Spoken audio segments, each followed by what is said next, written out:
What's going on, YouTube and y'all squad? This is your boy Yakatees, and this is your review for Love and Marriage DC. This is season 1, episode 3. So we pick up where we left off. We have Chris saying, what he heard about, his guy Kevin, he knew didn't sound right. So he wanted to ask him, what it was that was going on and get his side. He felt bad seeing him cry, saying how much he loves her. And Winter says him being 40 with a 40, I'm sorry, him being 60 with a 40-year-old tenderoni, wouldn't you be crying too? Big up in herself, cool, whatever. Ashley says she needs to know where you live before she commits. Like she is still stuck on that, which I can understand it. I do. Winter says he lived in his mom's basement and didn't have a car. Now Ashley is confused. The table is confused. Damn it, I was confused. Um, and Winter shares he had recently been served with divorce papers. Monique wants to play a game. It's almost like it's questions in the jar. We really didn't get a grasp of what the game truly was because of how things played out and maybe how the scene was cut. Winner will be the hostess because she's a relationship specialist. Now, apparently, she did a live before this episode came out. I did not watch it, but I got the Cliff Notes version, and apparently, she was saying that she's no longer a relationship coach or whatever. But it was said, and she's never corrected it, but you kind of confirmed it in this episode. So yeah, okay, whatever. Um, Ashley asks, how is she a relationship specialist? And then Quick, being messy, says, well, some hairdressers' hair never be done. Some nail tech nails never be done. And I guess a relationship specialist not in a relationship now. Here's what I'm going to say. Not saying that Quick cannot have a conversation about this. I'm not saying that. But what I am saying is this is clearly a conversation between the women. Clearly. And him making that jokey joke, all I'm gonna say is this: when she start calling you fun size and whatnot, I want you to come back to this particular episode, this particular scene, and no one understand. You said something her direction first. I understand you sitting there being 10 toes down for your wife, but all right, just letting you know, jokes finna come. um, Let me see. Ashley says she wants to know also because you have one divorce and a scammer. I was just like, well, you know the hell what? Now look, here's the reality. We all get agreed that Ashley went hard and all this other stuff, but she was also intoxicated. And if y'all recall, not only on my first episode, on the first review that I did for this, but also on the panel I did with Really BTV, I clearly said the fact that she made mention to the fact that when she gets bored, she drinks, and this is going to come up later in this episode too. When she gets bored, she drinks. And she was already 4 drinks in first episode at the pop-up event. So we don't know how many sheets to the wind gone she was in this particular scene. But like I said, chances are once you get producers that sound bite and they see how you are when you've been drinking, they're more than likely going to make sure that you are intoxicated in some of these scenes so they can get some good footage. Just saying. But I can appreciate the bluntness, the directness, and just saying what it is you got to say. And I can't. I'm cool with it. Um, so then Winter says, there's no one she can't coach. And then she begins to speak on Christian couples, and I just sat back just like, now, ma'am, you African American. The majority of people sitting at the table is African American. I don't even know why you went down that road. Now, had you said, in a Muslim relationship, in Jewish relationship, in Hindu relationship, maybe. Yeah, the Christian, because they were just like, what they got to do with anything? Ain't you Christian? I know I'm Christian, you Christian. That was funny. Um, Ashley brings up her not knowing him, nor seeing where he lived, like it's not really making sense. And Winter says, okay, well, it was COVID. I wasn't going to his place and he wasn't going to my place. But then Ashley was like, okay, but you married him though. So you didn't know where he lived, none of that. You didn't go see where he lived. He couldn't come see where you lived, but y'all were, and all of this is because it was COVID, but you were willing to marry him during COVID. The math ain't mathing. It's not. Excuse me. So Monique asked them about what their fantasy is. Quick decides he wants to hijack it and be like, okay, well, what is your celeb crush? Which Monique took that better than me because I would have been like, skirt, we gonna finish doing what I do. If you want to talk about celebrity crushes, host something at your house and we can do it. You ain't finna hijack what I'm planning on doing. No, you're not. I'm not gonna go into their crushes, but Ashley feels that she can talk to whoever she wants to now, pretty much because she has access, and she didn't say through social. I mean, she was alluding to through social media because with social media, yeah, if you really want to, you can go into a celeb's DM and send them a message. Now, will they respond? We don't know. And years ago, we didn't have this much access to celebrity.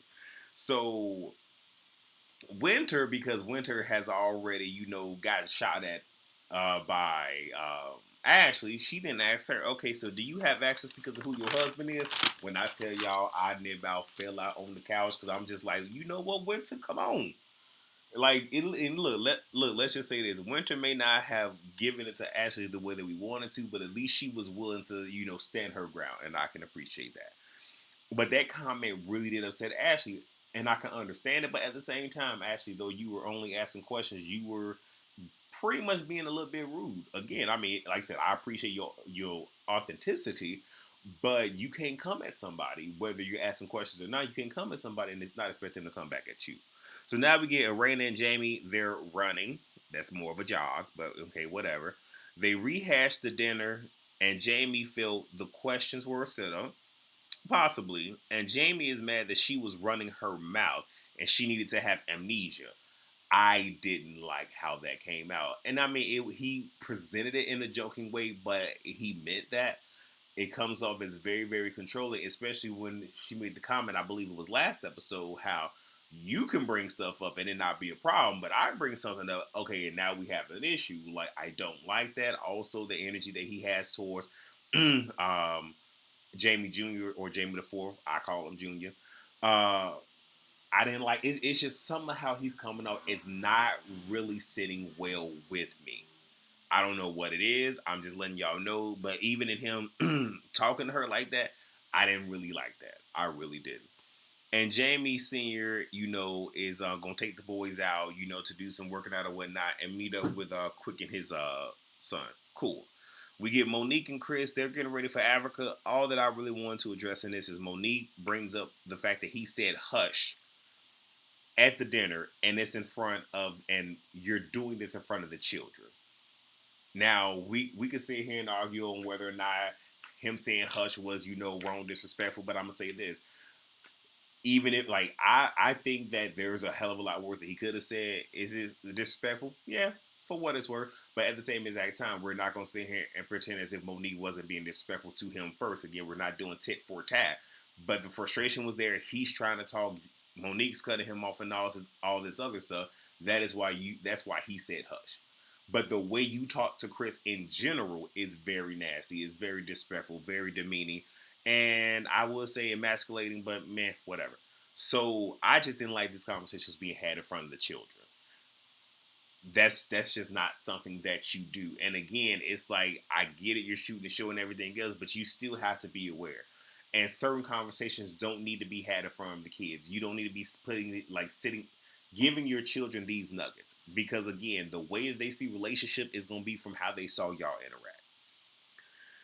interact. So now we get Winter and Mama Sandra. The dinner is rehashed. Sandra says, Kevin is obsessed and feels bad.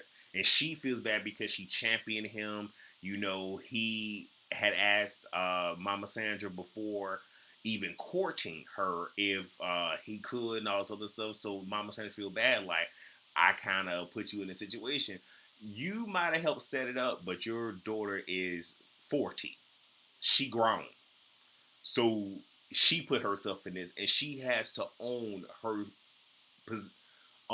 what she did to put herself in this situation, because up until this point, it's been nothing but blame, blame, blame, blame, blame, and not like, what, had I not done this, had this not happened, we wouldn't be here. So I'm going to need for her to accept some accountability, which is something that Ashley is going to say to her in a little bit.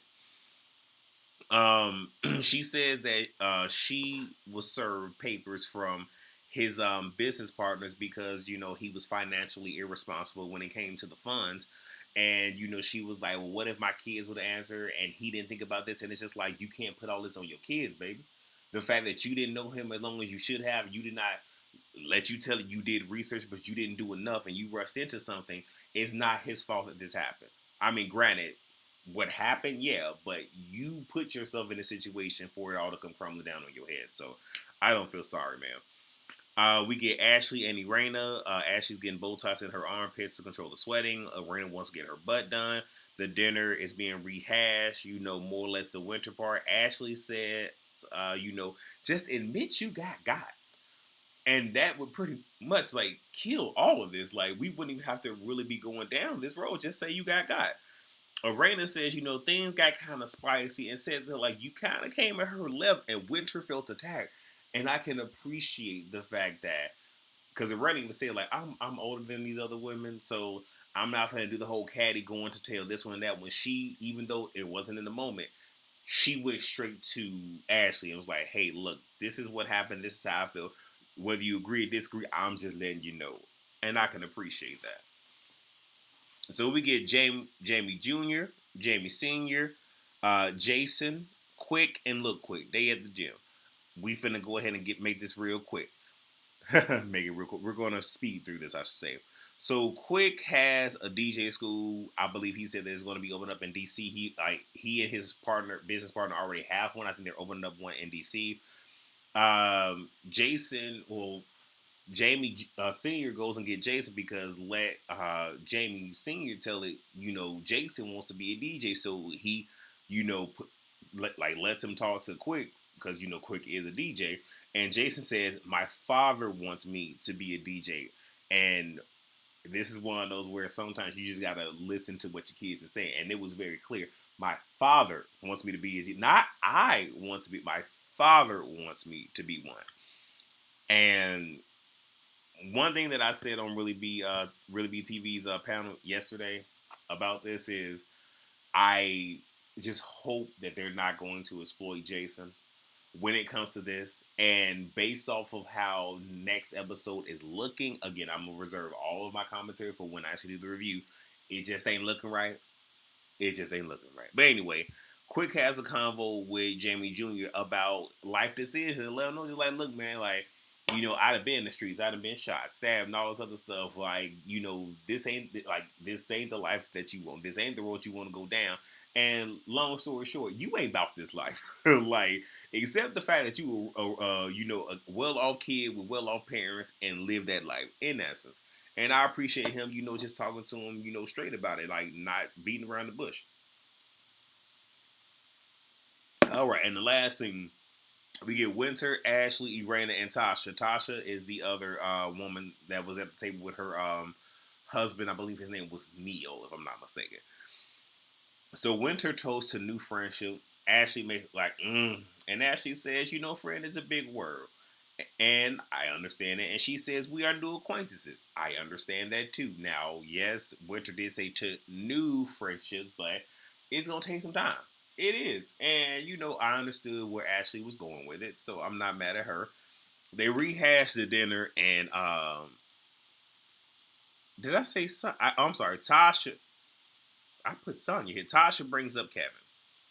Ashley said she was bored with the conversation, which led her to drink. So this is the second time she said she's been bored with something dealing with Winter, and then there were the drinks. Irena brings up, Quick's shade. And Ashley said they were confused about her being a relationship coach. Excuse me. Winter said she didn't say what Quick said personally, and she laughed because she thought it was funny. Now, I wonder if Quick is going to say anything else that's going to cause her to call him fun size, or if she was just lying in the moment trying to be, nice with Ashley. Don't know. Winter is upset at being alluded to as a failure, and Ashley's whole thing is, I didn't call you because her whole thing is like, I wasn't calling you a failure. I was saying as a relationship coach you're a failure. But she said, if I did say that you were a failure, I apologize because that is not what I meant. And that is because normally I don't do the is, but I understand now because it's just like I don't remember saying that. So if I did call you a failure, I'm sorry. That ain't what I meant. So I'm like, okay, cool. We're getting there. Where am I at in my notes? No, no, no, no. And but then she said, "You said you didn't know where he lived. It's COVID, etc." And Winter attempts to rebuttal because Ashley is still in the midst of making a statement, and Ashley wants to complete her statement, and it's like you keep talking about it, I will have an opinion about it. When you take accountability, you made a lapse in judgment. Now the first thing is Winter was upset because she felt like she wasn't being heard, but Ashley was speaking. So the fact that you were letting Ashley, finish her statement, you were being very rude in that moment. But and also with that, yeah, Ashley is right. When are you going to take accountability for your lapse in judgment? When are you going to own the part that you played in the quote unquote demise of this relationship? Winter feels that Ashley is making a judgment. Ashley says it's an opinion, and she's not going to apologize for having an opinion. Ashley, baby, semantics. You were judging her. Well, just own it. Now here's the thing: she's been owning everything else. Just own this piece right here. Okay, thank you, love. Winter asks Ashley, would she consider a random friend? And Ashley says, we're getting friendly. They know of each other. And it's pretty clear because if you pay attention to the first two episodes of Monique explaining how she met them and whatnot, and just how the families are interacting, and with the 26-year-old wedding anniversary of Irena and Jamie Sr., the fact that they now have these questions about how they made this loan, either A, they were asking these questions for the show, or B, we don't know y'all like that, so we're being inquisitive. And then when you have Jamie Jr., or the fourth, whatever you want to call him, saying that he was starstruck by Quicksilver, that lets you know they don't know each other like that because the relationship would have been different. Like, oh, okay, that's Uncle Quick or whatever, whatever. No, you're starstruck by this man. So obviously they don't know each other like that. Why is my watch going off? Don't nobody care. Okay, so Tasha says it necessarily probably wasn't what Ashley said, but more or less the delivery. And Winter pretty much agrees with that and repeats she she says she respects the fact that she said it to her face, but she did come off as, slightly aggressive. And Ashley says, I apologize, but I won't apologize again. And that was it. So that's all that I got, y'all. Appreciate y'all for, listening and everything. Please rate, comment, subscribe, and share. And I know Basketball Wives is coming on tonight, but I don't know if it's a new episode. But if it is, expect that review. And with that being said, y'all, I will holler at y'all later. Peace.